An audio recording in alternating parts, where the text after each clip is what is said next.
Aujourd'hui, Nathalie, vous allez nous parler de la déportation en camp nazi et plus singulièrement des femmes déportées. Oui, Elsa. À l'occasion du 80e anniversaire de la libération du camp d'Auschwitz par l'Armée rouge, le 27 janvier 1945, j'aimerais évoquer avec vous la psychologie des déportés qui, après tant d'années de recherche, d'entretien et d'enquête, continue à nous intriguer. L'ouvrage de Shoshana Boukobza, qui s'intitule Les femmes d'Auschwitz-Birkenau, qui vient de recevoir le prix Odette et Léon Chertok, enrichit les données tout en renforçant l'interrogation essentielle que tout le monde n'a cessé de se poser, en commençant par les déportés eux-mêmes: comment des êtres humains ont-ils pu survivre dans des conditions si inhumaines? À chaque fois que j'ai eu un échange approfondi avec un déporté, il y avait toujours un moment où mon interlocuteur se posait à haute voix la question: mais comment a-t-on tenu? Et il répondait sans attendre: personne ne peut le savoir. De fait, toutes les explications qu'on leur avait fournies et dont ils se saisissaient étaient incapables de dire comment les déportés étaient restés vivants. Je me souviens d'une ancienne déportée d'Auschwitz qui insistait. Elle disait: personne ne peut comprendre, pas même nous. L'autre question qui découle de cette première interrogation, c'est: quel genre d'être humain devient-on quand on a survécu au camp nazi? Alors, Elsa, une fois n'est pas coutume, je vais, en cette période bien particulière, évoquer une donnée personnelle. Je vais rappeler le souvenir de mon grand-père, Yankel Zaide, de mémoire bénie, un juif polonais, le plus jeune de sa fratrie, seul survivant de sa grande famille, qui avait survécu à plusieurs camps de concentration et qui rappelait de temps à autre, avec son accent yiddish en français: je suis un déporté, comme pour nous signifier qu'il n'était pas comme nous, les membres de sa famille qui n'avions pas connu ce qu'il avait traversé, et aussi comme pour nous dire: attention, ne me parlez pas comme ça, ou ne me traitez pas comme ça, vous ne savez pas ce que je sais, vous n'avez pas vu ce que j'ai vu, vous ne savez pas de quoi je suis capable. Mais revenons à l'ouvrage de Shoshana Boukobza sur les femmes déportées. Cet ouvrage dense, imposant, sera sans aucun doute un ouvrage de référence sur le vécu des femmes en déportation.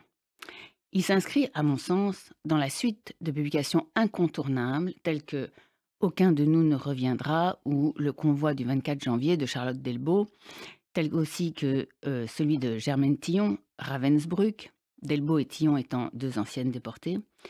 Il est aussi important que l'expérience concentrationnaire du regretté Michael Pollack, qui fut en France, je crois, le premier sociologue à s'intéresser au vécu des femmes en camp et qui livre avec sensibilité, intelligence et minutie le vécu exact de 3 femmes survivantes des camps nazis avec lesquelles il s'était entretenu des journées entières.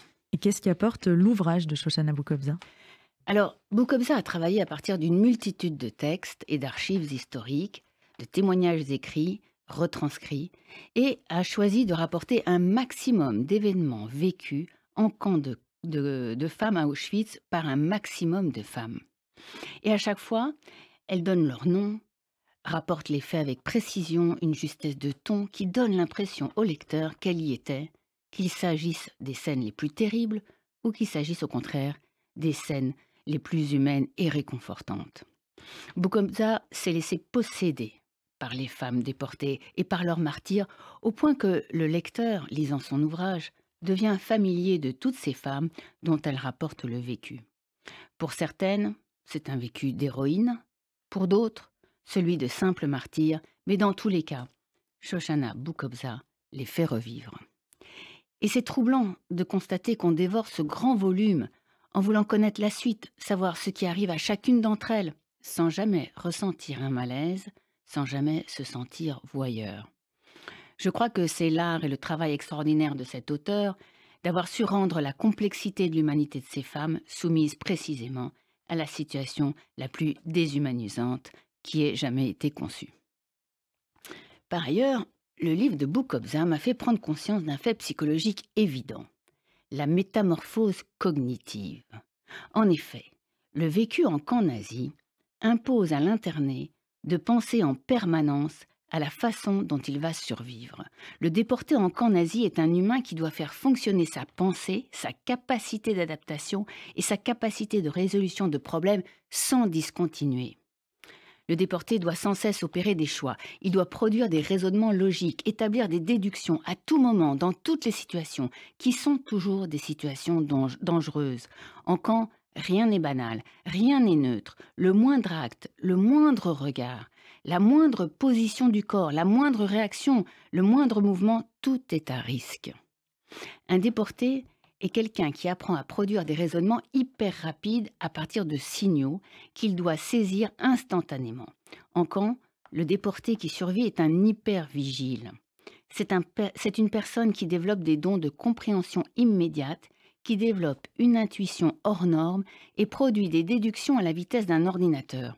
Tout cela parce qu'il risque la mort directement à chaque instant, ou alors indirectement s'il n'a pas compris comment bénéficier d'un apport essentiel à sa survie, nourriture, repos, vêtements, cuillères, gamelles, etc., qui, sans cela, aboutirait à sa mort certaine. Selon le vocabulaire d'Auschwitz, un musulman, c'est celui qui se laisse mourir, celui dont les autres savent qu'il est déjà mort, c'est un déporté qui a cessé de faire fonctionner son appareil cognitif, qui renonce à la constante résolution de problèmes. La question des déportés qui ont survécu concerne, je crois, cette capacité d'adaptation cognitive extrême.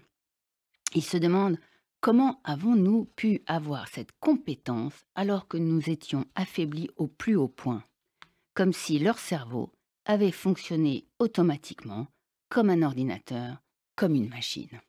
Mais ne pensez-vous pas, Nathalie, que les recherches approfondies en neuropsychologie et en psychologie cognitive peuvent aider à avancer dans la compréhension d'une telle capacité apparue dans cette situation extrême? Oui, sans doute. Mais il y a encore quelque chose que m'ont rapporté tous les survivants. C'est qu'en plus de leur capacité d'adaptation, leur survie a reposé sur deux autres éléments essentiels. D'une part, le soutien d'un ou de plusieurs internés, autrement dit, aucun survivant n'a survécu tout seul, sans l'aide d'un autre. Et enfin, la chance.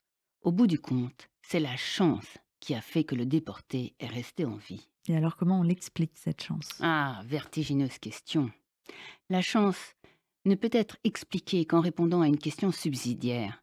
Pour quelle existence le survivant a-t-il survécu? Pourquoi a-t-il été élu? Pourquoi lui et pas un autre? La réponse, c'est la société dans laquelle il est revenu qui aurait pu, qui aurait dû la lui apporter. Alors, Elsa, en attendant, on lira avec passion le grand livre de Shoshana Boukobza, Les femmes d'Auschwitz-Birkenau, publié aux éditions Flammarion, qui vient de recevoir le prix Léon et Odette Chertok, un nouveau prix qui récompense une œuvre littéraire en lien avec les génocides du XXe siècle.